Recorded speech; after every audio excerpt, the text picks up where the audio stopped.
Hi, this is Muhammad Athman. In this video, we'll discuss endoscopic submucosal dissection for colon polyps. So we have an ascending colon large polyp extending beyond the fold, as we see here.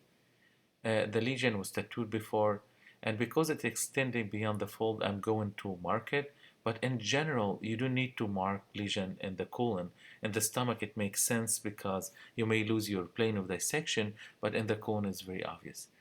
As you see here, we are injecting and raising the front part of the polyp, not the behind part, and we're starting mucosal incision or entry into the lesion here to the submucosa.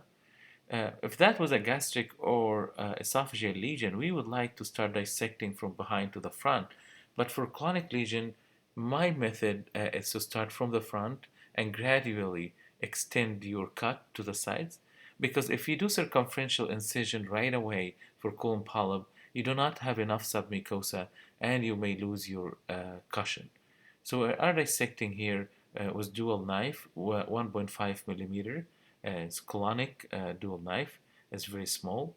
And as you see here, in one of the dissection, we hit a blood vessel. We'll try to use a coag current to stop the bleeding. If the coag current doesn't work, we may need to go to grasper with soft coagulation. So try one shot, doesn't work, you'll switch right away into coag grasper. You'll use a soft coag mode.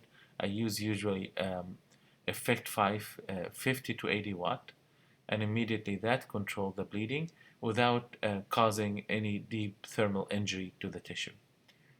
After that, we'll gradually start dissecting beyond the lesion and separating the lesion from the muscle layer.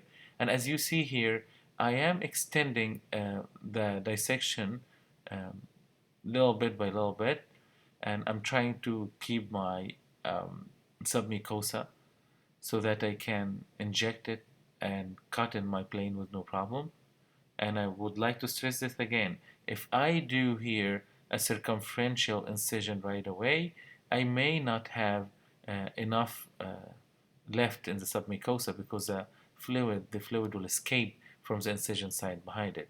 So that's why we gradually make the C-shape incision and go under the lesion little bit by little bit. As we see here, we have a fibrotic area. And once we finished it, now we are going to go behind the lesion and inject it. Now I dissected maybe around 75% of the lesion, just the behind part is left. I will carefully start dissecting the oral part of the lesion, or from that side, I would say the proximal part. We'll communicate it with our dissection. You can see here we are barely on the muscle. You have to be careful when you are dissecting that the direction of dissection is not going to the muscle, otherwise you can easily perforate in the colon.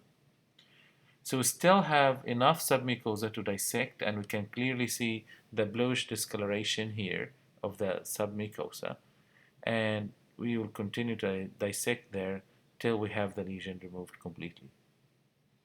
Now we are in the last part of the lesion, and we are barely dissecting it from the middle. There's significant fibrosis here. That's why it's not advisable to put ink around the lesion, because it can induce fibrosis. I apologize that the visualization is not clear, but that post-ESD dissection. And for this lesion, I like to do closure, complete closure with clips. We are in the retroflex position right now. And yes, you can retroflex in ascending colon if you're using a small scope or pediatric colonoscope. You can easily do that. If you're using adult colonoscope, it may be very hard to do retroflexion. We are placing now one clip after another. I'm not worried here about perforation, but I prefer the closure to prevent post-polypectomy syndrome. As you can see here, I'm not doing a very tight closure, which means that the clips are not that close to each other. The reason is I'm not worried about perforation here. It's totally different than when we do the closure for POEM. We need really for POEM to have a tight closure because we don't want to have any leak. Or if you're doing closure for perforation, you want to avoid what we call the dog ear, or the space between the clips. But in this situation, that's how it looks like at the end. Thank you.